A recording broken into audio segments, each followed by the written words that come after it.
There are moments in life that, when spoken aloud, sound almost fictional, as if someone had crafted a story too beautiful to exist within a tragedy so devastating. But no, this story is real. A plane crashed just 43 seconds after takeoff. More than 240 people perished, bodies shattered in smoke and fire, phone calls that would never be answered. And amid a place where survival seemed impossible, one man barely clinging to life crawled out of the wreckage. Next to him was a police dog, forgotten and locked in the cargo hold, battered and bleeding, but refusing to leave his side. He doesn't quite remember how he survived, but he remembers the dog's eyes, as if in that final moment it had chosen to stay just so he wouldn't die alone. And if you think this is just a story about luck, you may want to think again after hearing the rest of the journey. Stay until the end of the video, not because there's a plot twist, but because sometimes the endings that don't surprise us are the ones that stay with us the longest. The Boeing 787 Dreamliner of Air India was still parked on the runway, basking in the midday sun of Ahmedabad city. Inside the cabin, beneath the soft glow of the windows and the muffled announcements, a middle-aged man leaned forward to check his seatbelt. Row 11, Seat A. Near the emergency exit, left side window, Vishwash Kumar. Ramesh exhaled quietly. One hand rested on the breast pocket of his shirt, where he always kept a small photo of his wife and 4-year-old son. The boy's goofy, innocent smile pulled him back to the present, away from the relentless pace of city life and the weight of responsibility that rode on his shoulders. When you land in London, he's going to run straight to the gate, his wife had said on the phone the night before. He can't sleep without your pillow. Vishwash had chuckled at that memory, a quiet laugh that bloomed in his chest, then faded as he glanced sideways at his younger brother, AJ nodding off beside him, earbuds loosely dangling. They had just spent 3 weeks visiting family in Gujarat, evenings filled with laughter, humble homemade meals, and neighbors still calling him Vishwash Bhaiya, like they did when he was a boy. Today they were going home, back to the UK, a second homeland now. A 10-hour flight. Departure at 1:40 p.m., landing around midnight London time. An ordinary trip, nothing out of the ordinary. Near the luggage storage, just a few steps from row 11, a sturdy metal crate sat secured under the crew seat. Inside, a German shepherd lifted its head, silent, eyes the color of wet ash, older than they should be. Stamped on the crate were the words K9 Unit in transfer. A metal tag read Kairo. No one paid attention to him. A few passengers glanced over, some inching away, wary of barking or smell, but Kairo didn't bark. He didn't whine. He simply watched, observed, as if he could sense something off in the air, without words, without sound. A flight attendant passed by for final checks. Passengers fastened their seatbelts. The plane began to taxi. Vishwash closed his eyes. He whispered a familiar prayer his father once taught him. Go and return in peace, like a bird that never strays from its flock. Outside, the sky was cloudless. The wind was still. No one suspected that what lay ahead would forever redefine the meaning of coming home. The plane gained speed. The runway blurred like film on fast forward. Kairo opened his eyes. His ears snapped upright. A deep rumble echoed from the engines. The metal hull vibrated slightly. Then the aircraft lift 40 seconds, just 43 seconds, to change a life's direction. Seconds for hope to turn into loss, and one seat 11A for life to cling to its last thread of light. But in that moment, the cabin remained calm. Vishwash stared out the window, thinking about dinner with his family. Kairo shifted in his crate, claws scraping the floor, just once. No one noticed. A silver wristwatch glinted on AJ's arm. Vishwash glanced at it. "Still on time, huh?" he teased. AJ smirked. "If I'm late, even 1 minute, my kid's gonna cry." "Yeah," Vishwash murmured, his hand once again resting over his heart, where the photo remained. The aircraft tilted gently. A soft tremor ran along the fuselage. Vishwash didn't notice, but Kairo did. He growled a low sound, barely audible, a sound people wouldn't hear or wouldn't care to notice because no one imagined disaster could strike on such a beautiful day. A flight attendant passed, nodded politely. The sky outside stayed blue. Land slowly shrank beneath them. Everyone thought, "It's just another normal flight." They didn't know something ahead was quietly coming undone. The Boeing 787 began to climb Kim. Below, the city of Ahmedabad shrank into a miniature model. Tightly packed rooftops, sun-slicked streets gleaming under the harsh June sun. Inside the cabin, the fasten seatbelt sign was still lit. The atmosphere was quiet but comforting.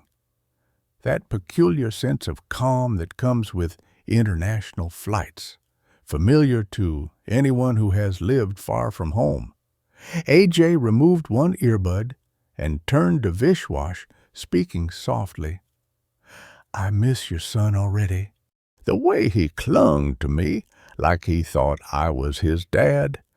Vishwash chuckled, fingers brushing the seatbelt buckle. That's how he is. When he misses someone, he sticks like glue. As soon as we're back, he'll make you retell every meal we had in Gujarat. The engines rumbled again, louder this time. Still within the bounds of normal, at the rear of the cabin, 2 flight attendants checked the aft door locks. One whispered something, glancing toward the metal crate where Kairo lay still, not whimpering, not moving. "That dog is at police?" "Heard it's a retired K9, being transferred to a new training unit in the UK. Kairo paid no attention to the voices. His ears twitched, rotating like radar dishes. Something was off, a subtle vibration humans hadn't yet felt. Air pressure, scent, electromagnetic distortion, lateral misalignment. His body tensed within the crate, breaths sharp and shallow. And he began to whine softly. Outside the window, the sky was still clear, no clouds, no wind, but in the cockpit, the pilot reached forward to adjust the thrust setting. "Throttle's not stabilizing." The co-pilot frowned. No feedback from the wing flaps. Flaps didn't extend to 20 degrees. "Recheck, manual override." A red light flashed on the control panel. Error messages flickered across the screen. "Flight AI-171, requesting manual flap configuration." The control tower responded with an oddly calm voice. "Copy that. Window, do you require emergency assistance?" A pause. Then the pilot said, in clipped urgency, "Mayday, Mayday, AI-171 declaring emergency." In the passenger cabin, lights flickered. A sudden jolt rippled through the fuselage, making passengers look up. Vishwash glanced out the window and saw the ground, closer than it should be, in a heartbeat's time. "What the?" AJ began, but didn't finish. A burst of white light flashed, then chaos descended. The plane no longer climbed. It drifted, shuddered, then began to fall in a slow arc. Overhead, bins burst open, luggage tumbled, children screamed, a cry tore the air in two. flight attendants sprinted down the aisle shouting, "Stay down! Heads down!" Some passengers began to pray. Others screamed aloud, "Oh God, we're falling!" From his crate, Kairo let out a long, mournful howl, not a bark, but a desperate warning, and then a deafening impact, like thunder crashing just inches from the ear. The rear of the plane exploded near Engine 2. A section of the wing shredded like foil. The sudden loss of pressure tore part of the fuselage away. At the student housing block of the nearby medical school less than 1.5 kilometers from the runway, a final-year med student named Ravi was sipping tea when an unusual roar grew overhead. He looked up, and in a moment of pure terror, a Boeing jet, nearly grazing the rooftop, swept past like a monstrous shadow. In less than 3 seconds, the building next door burst into flames. Glass shattered, screams erupted, a column of fire shot higher than the hospital tower. The plane had crashed squarely into the dormitory wing used by overnight medical interns. Young doctors just finishing 36-hour shifts never woke again. Back inside the aircraft, or what was left of its seat 11A, had been ripped loose, but remained intact, flung toward the emergency exit. Vishwash was unconscious, his face streaked with blood, but he was still breathing. Kairo had been hurled from the crate, his chest slammed against the floor, now limping, wounded. Flame licked at the interior, the stench of fuel, burning flesh, melting plastic. Hell itself had cracked open inside this broken shell of steel and fire. Kairo pushed himself up, trembling. His eyes swept through the smoke not for escape, but for survivors. It wasn't instinct for survival. It was instinct to search. The training he never forgot. Outside, thick black smoke curled into the blistering Indian sky. People screamed. Some ran in. Some turned back, the flames too fierce. Emergency services received the distress signal within 2 minutes. But it took 9 more to reach the crash site, roads blocked by debris and crowds. A witness later told reporters, "I thought it was an earthquake, but it was the sky falling." Back to Vishwash. In the haze of semi-consciousness, he heard scratching, a low, rasping canine breath. Weight pressed down on his chest. He couldn't breathe. In the blurred edges of his vision, AJ's face appeared, then vanished. "Wake up! Don't let me go first." A wet, warm lick on his cheek snapped him back. Red-orange light flickered upward. Fire was crawling closer, and beside him, Kairo, covered in dust, smoke, blood, was still whining softly, staring into his eyes as if giving a command without words. "Get up, now!"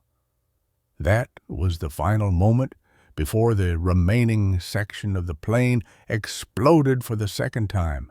It was the moment between life and death, between two one souls who would never open their eyes again, and one man, just one, who was saved by a creature no one noticed at takeoff. Seat 11A still lay amid the wreckage, but the man who once sat there was beginning to stir because a dog had refused to give up. No one ever thought 43 seconds could mark the line between a lifetime and forever. No one imagined everything could begin and end that fast. When Vishwash awoke, the first thing he felt wasn't pain. It was silence, a strange kind of silence, as if the world had stopped or had ended. There were no voices, no alarms, no engine sounds, no wind, only deathly stillness. He was lying on his side, the lower half of his body pinned beneath twisted seats. He didn't know where he was. His eyes opened only to see gray smoke and the dim orange glow of creeping flames. He tried to breathe, but his nose was full of blood, and the air reeked of burning plastic and flesh. He coughed violently. Then he remembered. AJ, the seat beside him. AJ! AJ! He screamed. But all that came out was a hoarse rasp like wind scraping metal. No response, only his own echo returning from the charred steel around him. And then another sound. Clack, clack, clack. Claws on metal, rough, steady, urgent. A pair of amber-brown eyes appeared through the smoke. Kairo. Somehow, the dog had escaped the severed cargo section. One side of his fur was scorched, his nose bloodied, ears drooping, but his eyes still burned bright. Kairo stepped closer. He whimpered, a sound of pain mixed with pleading. He lowered his head, sniffed Vishwash's wrist, then gave his cheek one long, slow lick. After that, he turned, looking toward the jagged crack where flickering light seeped through twisted debris. Vishwash tried to move, but every attempt to bend his legs sent a white-hot bolt of pain shooting from his left hip to his chest. His ribs felt shattered. His left leg was swollen and numb. His right arm was burned skin peeling dark with that sickening, scorched smell. Kairo didn't wait. He turned back and gently bit into Vishwash's sleeve, tugging. When that failed, he whimpered louder, then barked a short, sharp command, like an order. And Vishwash understood. He was being told to get out now before the fire consumed what was left of the aircraft. He rolled to his side. Metal screeched. A chunk of wreckage dropped inches from his head. Kairo backed away, growling, then lunged forward, placing himself between Vishwash and the falling debris like a shield. A distant explosion rippled through the wreck. Cabin pressure shifted. Flames had reached one of the auxiliary fuel tanks. Time was running out. Kairo growled again. He leapt onto a bent slab of metal, forming a makeshift ramp toward a narrow gap where daylight flickered. Vishwash tried to lift himself, placing a trembling hand on the slab, but his strength failed. Kairo clawed at the edge of the exit, loosening a hanging panel. Vishwash focused, pulled breath into his lungs, and kicked with his good leg. The panel snapped open with a bang, widening the gap by a few more inches, just enough for his shoulder to squeeze through. Kairo went first, scratched, battered, but agile and fast. Vishwash dragged himself forward, inch by inch, his back scraping against jagged metal. Once he slipped. Blood from his hip dripped onto the scorched floor. "Keep going," he whispered to himself. "AJ's still out there. I have to make it out." Outside, the sun had shifted. Rescue teams still hadn't reached deep into the site. A young firefighter named Rajiv was struggling with a hose when he heard barking from inside the wreck. "Did anyone else hear that?" he asked, turning to his team. "Is that a dog?" No one answered, because everyone assumed no one inside had survived. But the barking continued, like a bell tolling for the living. At last, Vishwash reached solid ground. He collapsed onto the earth near the medical dormitory's outer wall. His head hit broken tiles, but he was breathing. Kairo leapt down after him. He didn't run. He didn't leave. He turned back to the wreckage, as if waiting for someone else to emerge. No one did. Vishwash looked at Kairo.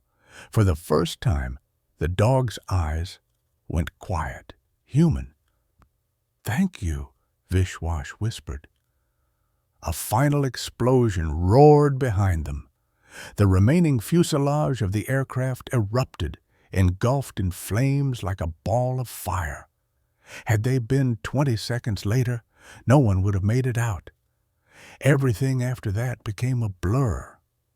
Vishwash was found by 2 rescue workers, bleeding head to toe, with a shattered leg, swollen eyes, and clutching a police dog as if it were his own child.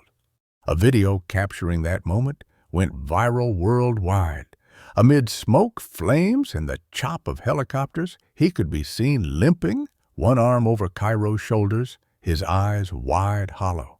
One firefighter whispered as they laid him on a stretcher, "God," he walked out, "he's really alive."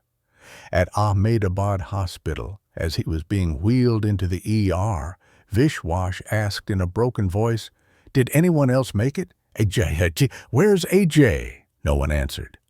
A doctor simply glanced down at the chart. Patient name, Vishwash Kumar Ramesh, seat 11A, sole survivor. The entire trauma bay fell silent.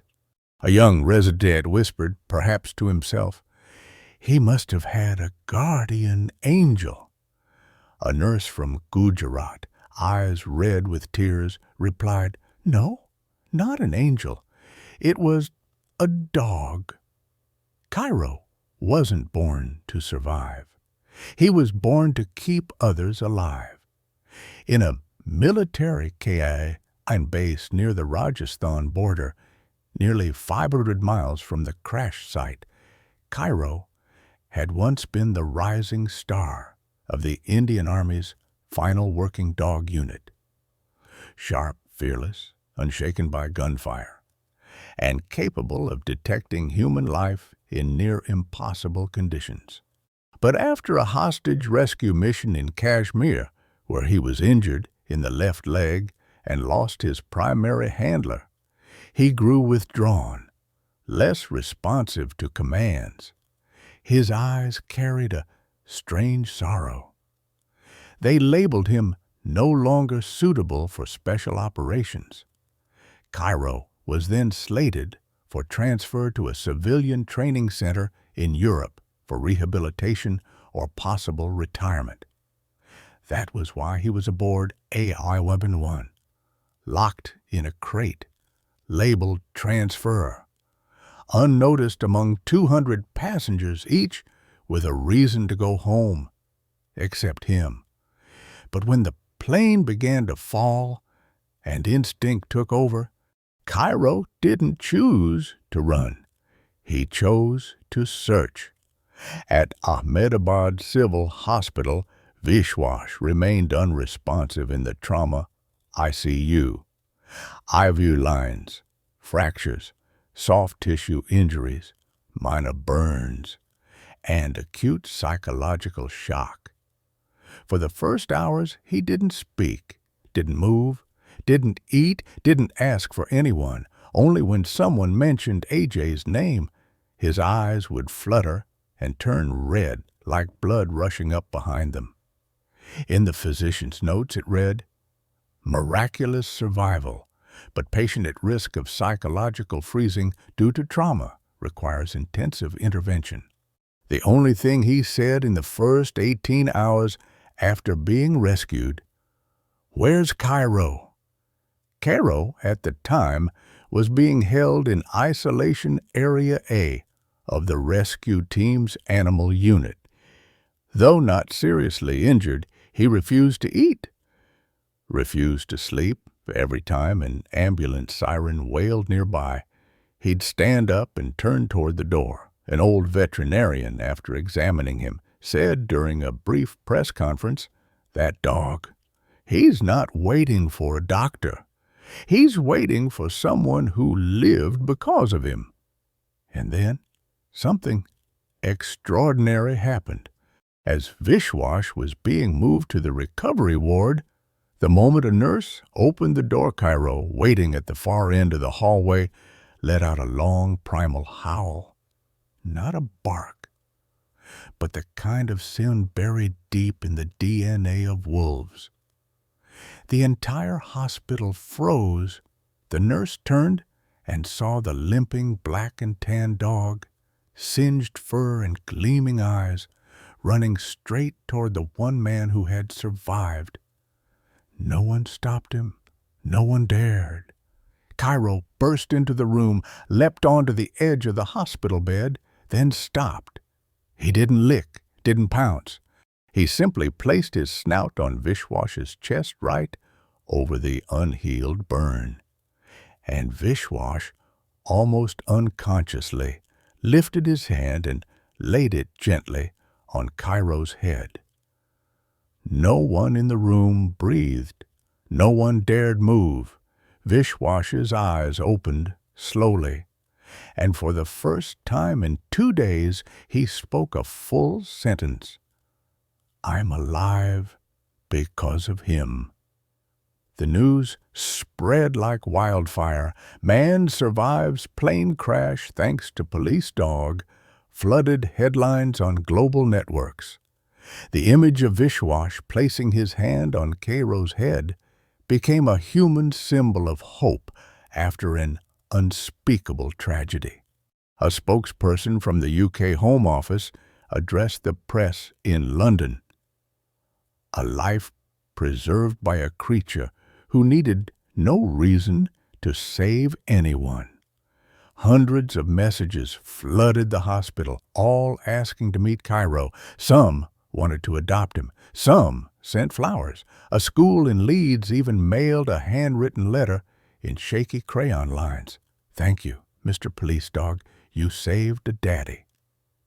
But inside Vishwash, not all feelings were gratitude. One night he jolted awake, screaming from a nightmare. "AJ! No! Don't let it close! The door's closing!" A nurse had to sedate him. Only when Kairo was allowed to sleep on the floor beside his bedhead, resting on the edge, did the nightmares stop. As if that dog hadn't just saved him from the wreckage, but was now saving him from his own memories. 3 days after the crash, the government of India made it official. Dead. One survivor, one police dog mistakenly omitted from the manifest. In the days that followed, the hospital became a grim hub for relatives arriving from all over the world to identify bodies. The cold room, the scent of formalin, the endless wails of grief. Vishwash, unable to walk, was wheeled to a temporary memorial site. He placed a small photo of AJ smiling brightly in a Yorkshire flower field beneath a wooden board marked "Gone, Not Forgotten." Kairo stood behind him, silent. A breeze stirred. Ash from the fire still lingered in the air. That night when the doctor came to check on him, they found Vishwash fast asleep. Kairo was still there, guarding the dream, eyes open. On Vishwash's palm, written in trembling pencil borrowed from a nurse, "He didn't bark for help. He stayed. That's how I knew I wasn't alone." When the smoke settled, people began asking, why him? Why, among 241 burnt, crushed, and dismembered bodies requiring DNA identification, was there one man with broken ribs, a burned arm, and a name still intact, who crawled out carrying a dog and walked 16 steps before collapsing? Doctor said, "There's no medical explanation. Some things go beyond anatomy." A trauma psychologist said, "It could be extreme survival instinct, a form of dissociation that protects the brain." But Vishwash, when asked, simply said, "I couldn't leave him behind, and he didn't leave me." What they didn't see was what Kairo did afterward. When Vishwash fell just beyond the collapsed wall, his back hitting earth. Vision fading from smoke and shock, he thought he had escaped hell. But Kairo didn't think so. He stood at the edge, where rusted steel jutted like claws. His eyes locked on something inside the wreckage. He growled low. Then suddenly he turned, leapt over Vishwash, and dove back into the ruin. "No, Kairo," Vishwash cried weakly, reaching out in vain. The fire still hissed. The ceiling above had begun to crack. The air was thick like gasoline waiting for a spark. But Kairo didn't hesitate. He followed a scent, a human scent, a living scent, beneath a bent sheet of steel just a few feet from seat 11A. A young woman lay crushed under two passenger chairs, her face mangled, but she was still breathing barely. Her name was Priya, a medical intern on her way back to the UK seat. No one knew there was another survivor. But Kairo had smelled her. He whimpered, scratched at the seat, and tugged at the seat belt still looped around her wrist. Above them, part of the ceiling began to give dust, falling in heavy bursts, iron screeching, and just before the entire section collapsed, Kairo yanked her shoulder clear of the death zone. Crash! The impact shook the ruined wall. Kairo was thrown backward, tumbling over a cracked concrete step. Priya moaned faintly, then passed out. Kairo lay still, blood trickling from his ear, one claw split, breaths shallow. When the rescue team found them, 7 minutes after the final blast, they discovered the unthinkable, a police dog that had been left behind, a man who survived for reasons no one could explain, and a young woman buried for over 40 minutes, still with a pulse. The hospital descended into chaos. Crash victims, nearby residents, medical students from the dormitory. The ER overflowed in a storm of pain and disbelief. Vishwash and Priya were brought in at the same time. He was conscious, she was not. Kairo, by regulation, wasn't allowed in the critical care unit, but when the nurses tried to lead him away, he gently bit the edge of their sleeve, not pulling, not aggressive, just holding. They didn't understand. Until Vishwash opened his eyes, grabbed the doctor's hand and rasped, "There's someone else. The girl. He saved her." 3 days later, Priya woke up. Fractured ribs, dislocated shoulder, blood loss, but her memory was intact. The first thing she asked, "Where's the dog?" Local police had to call an emergency meeting about Kairo. The police dog left off the passenger manifest. Unclaimed, now central to 2 miraculous survivals. A retired lieutenant colonel visited the hospital. He had once trained Kairo. When he saw the dog curled up in the corridor, he broke down like a child. "I thought he stopped responding after Kashmir," he said. But maybe he was just waiting for someone who truly needed him. Media began to focus on the broken wall where Priya had been found. Experts in animal behavior confirmed, without Kairo, that girl would have died. No one knew she was outlet. No scanner could have detected a faint pulse through steel. A journalist wrote, "While humans ran out of the fire, he ran back in." That night, as Vishwash woke for the 5th time, he saw Kairo sitting silently by the window. He propped himself up, pain stabbing deep, but still whispered, "Come here." Kairo turned, not fast, not wagging. He simply stepped forward, sat down, rested his head on Vishwash's knee, and then a tear fell. No one believes dogs can cry. But that tear rolled gently from his eye, landing on the bed sheet, disappearing into the blanket like it dissolved into a sorrow too deep for words. Vishwash didn't wipe it. He only whispered, voice trembling, "We're alive because we didn't leave each other." At a press conference days later, the Prime Minister of India addressed the world. Sometimes the lesson doesn't come from technology, but instinct. Not from machines, but from a creature we nearly forgot. This police dog Kairo didn't need orders. He only needed someone fighting to stay alive. And so, people began to speak not only of human survival instinct, but canine instinct too. When Vishwash opened his eyes again, he was no longer in the hospital room. He was standing in a long hallway, endless, dimly lit, cold till beneath his feet, damp air, doors on either side all closed, no voices, no sounds, only the faint scent of ash and melted plastic. He called out, "AJ!" No reply. He walked. Each step felt like crushing a piece of memory beneath him. The first door stood ajar. Inside, seat 11A. Still stained with blood, seat belt hanging unused. Next to it, 11. B empty, except for a wristwatch lying on the cushion, face cracked. The next room, his mother, folding clothes in the dim light of their old home in Gujarat. Her hands trembling. 2 plane tickets sat on the table, one for him, one for his brother. He reached out to call her, but a pane of glass separated them. He screamed, but no sound reached her. Then a howl, soft, distant, echoed down the corridor.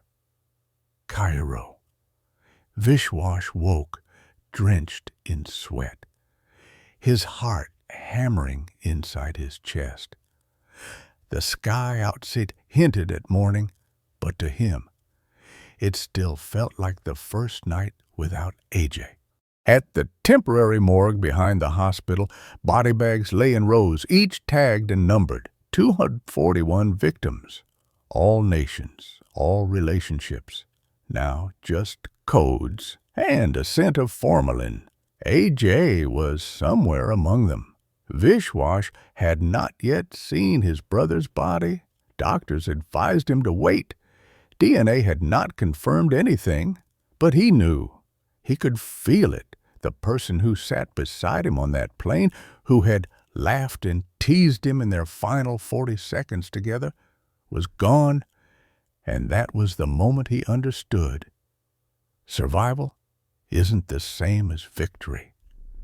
Sometimes it's a sentence. Kairo remained at his side, always near the bed, never more than 2 steps away. Anyone who entered the room would see him rise, silent, alert. He didn't bark, didn't growl, but his eyes made people pause, not out of fear, but because they knew. He had chosen to protect someone with everything he had left. A few days later, the British government sent representatives. A diplomatic officer stepped into Vishwash's hospital room carrying documents, forms, and formal condolences. Vishwash heard the words, but they barely registered. It was as if his ears were filled with the pounding of his own heartbeat. "We are arranging the transfer. Your family in Leicester has been contacted. We'll fly you home within a few days." Vishwash looked down at his palm still clutching the crumpled photo of AJ rescued from the wreckage and returned to him by a rescue worker. The edges were burned, but AJ's smile was still perfectly clear. That night, he said to Kairo, "We got out, but I think only part of me did." Kairo lowered his head, and for the first time since the crash, he buried his face into Vishwash's chest. Not for warmth, not out of need, but because he knew Vishwash was breaking. The next morning, the forensics team delivered the confirmation. Remains matched DNA of Ajay Kumar Ramesh, found in row section 5, mid-fuselage, severely compromised zone, not visually identifiable. A small memorial was held in the hospital's temporary chapel. No flowers, no music, no sermon, just a wooden frame bearing his name, a photograph, and a man in a wheelchair. With a dog by his side, a foreign journalist captured the moment. The lone survivor, mourning his brother, guarded by the only soul who never left him. Priya, the young woman Kairo had saved, was discharged that same day. She stopped by Vishwash's room. They hadn't spoken since the crash. She looked at him. He looked back. Between them, Kairo sat silently, head resting on Vishwash's knee. Priya said, "I don't think anyone can understand you better than him." He nodded. She knelt, stroked Kairo's head, and whispered, "Thank you for not turning away, for not leaving anyone behind." On his final night in Ahmedabad, Vishwash requested to be left alone with Kairo. No nurses, no monitors. He opened his phone, tapped into the Notes app, and typed one line, "Why me?" And beneath it, he answered, "Because someone needed to remember."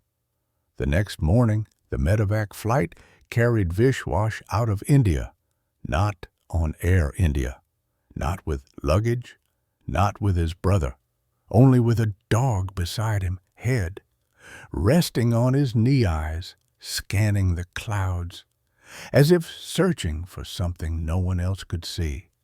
London welcomed them with a dim gray morning. A soft rain misted the windows of the ambulance, taking Vishwash from Heathrow to the Leicester Medical Center. No sirens, no voices, just the wind threading its way through streets he'd walked 100 times, but which now felt like someone else's city.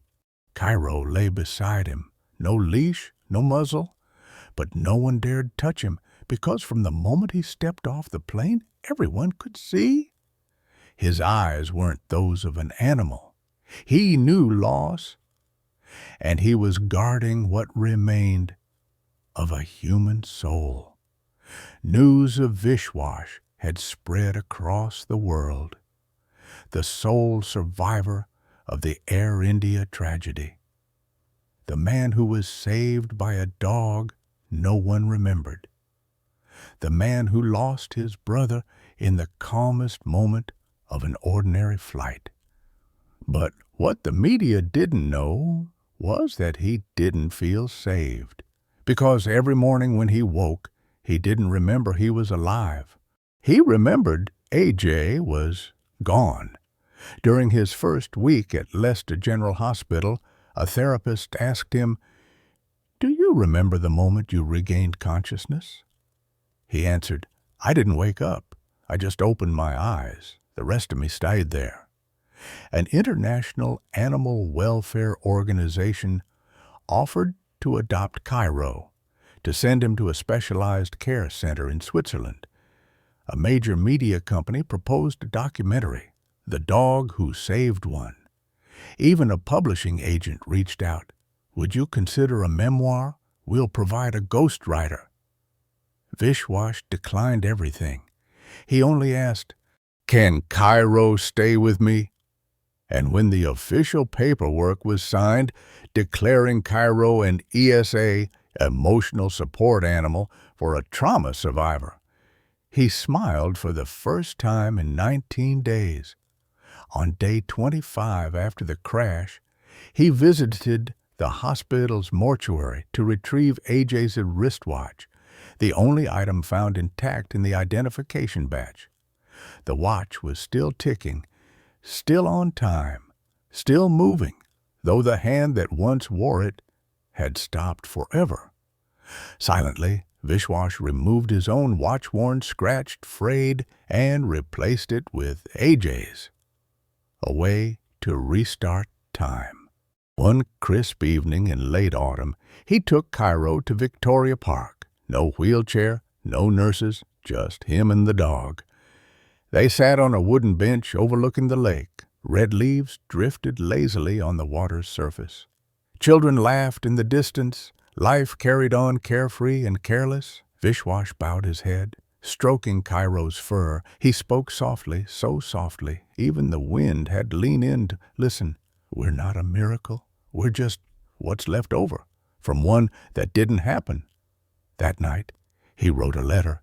He didn't send it, just wrote it for AJ. Little brother, I survived. But I don't know how to live anymore. I know if I collapse, you'll never forgive me. And if there's anything you left me besides your smile, it's Kairo. I don't know why he chose me. Maybe because he had no one else. Maybe because he saw a part of himself in my eyes. But I swear to you, I won't let him go astray again. Not like you. I'm sorry. Your brother. 1 week later, city police hosted a memorial for the crash victims. Families flew in from around the world. Portraits were displayed across the grass. Names appeared on screens, each name followed by a chime. Ajay Kumar Ramesh AJ was called out at the 32-minute mark. His name echoed across the field. Vishwash stood up. He walked toward the small stage. In his hand was a photo of the two brothers smiling on their porch. Behind him was Kairo, silent as a shadow, but burning like a flame that wouldn't go out. Ajay wasn't just my brother, he said. He was the reason I came back. The entire field went still. And if I'm standing here today, it's not because I'm strong. It's because I wasn't left behind by a creature who needed no reason to save a life. That dog didn't know who I was, but he knew I was alive, and that was enough. After the ceremony, a boy no older than 10 approached. His eyes were red. In his hand was a folded piece of paper. He handed it to Vishwash, then ran off. He unfolded the paper. The handwriting was messy. I'm scared of planes, but if that dog sat next to me, I think I'd be okay. That night, Vishwash held Kairo as he slept. Not out of fear, not haunted by memory, but because he understood he wasn't alone. There was no more AJ, no more untouched past. But there was a present that hadn't given up. With drooping ears and eyes that always watched over the human heart. A year after the crash, the name Vishwash Kumar Ramesh no longer filled headlines. The media had moved on to new disasters. Social networks were busy with the next scandal. No one asked him each morning, "How are you doing today?" And strangely enough, it was in that silence when the spotlight faded that Vishwash truly began to live again. He didn't return to his old business, didn't go back to the executive office where he once ran a chain of Indian restaurants in Leicester. He refused to rebuild his life before the crash because he knew better than anyone that life had died in the fire. The man who walked out of the ashes was someone new. Instead, he moved to a small town in Yorkshire, the same place his father used to take him and AJ every summer for camping and bonfires in the woods. A weathered wooden house stood by a small lake. Its windows faced the north, where the sun never scorched and the wind always whispered softly. And there, Kairo had space to run, and Vishwash had room to breathe. They lived simply, no schedules, no noise. In the morning, Kairo guarded the gate. At noon, they walked down to the lake. At night, they sat by the fire. Sometimes neighbor kids would run up shouting, "Hey, Survivor Man, can we play with your police dog?" Vishwash would laugh, sitting on his stool nodding, "As long as you don't give him chocolate biscuits." One day, while wiping down the wooden bench behind the house, he paused. The plaque read, "AJ's Bench." for the ones we carry. He quietly placed another wristwatch on the bench one that had stopped ticking, and a photo of the two brothers now laminated and framed. A cold wind swept by. Leaves spun like memories.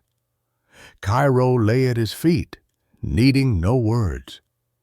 In early March, a primary school near Northumberland invited him to speak. Not about tragedy, but about hope. Vishwash hesitated, then agreed on one condition. I'm bringing Kairo. It was a small school. His students. Not one of them made a sound as he stepped onto the stage, his hand resting on Kairo's back. The dog, calm, steady, always near. He spoke slowly, gently, gently, no road drama, no flair. I don't remember everything, but I do remember one moment between death and life. When I opened my eyes and saw another pair waiting for me, not to give up. It wasn't a doctor, it wasn't a friend, it was a dog. He didn't ask who I was. He didn't care if I was worth saving. He just stayed, and that silent presence kept me here. A little girl in the front row raised her hand. Do you think, if the dog hadn't been there, would you still have lived? Vishwash bowed his head, then answered with a faint smile, No, not like a person. That summer, he officially launched Kairo's Path, a nonprofit program to train emotional support dogs for disaster survivors, war veterans, and trauma patients. The first trainee was a boy who had survived a house fire in Derbyshire. He hadn't spoken in 8 months. 2 weeks after meeting his support, dog named Comet the boy uttered his first 3 words since the fire. You stayed, thanks. Kairo was no longer young. At 11, a police dog was already nearing retirement again. But he hadn't slowed. His eyes were still bright. His ears still caught footsteps from far away.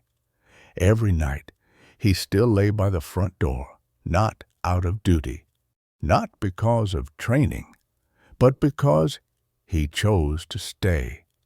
One early autumn morning, Vishwash sat on the front steps, a cup of hot tea in hand, eyes gazing over the open fields.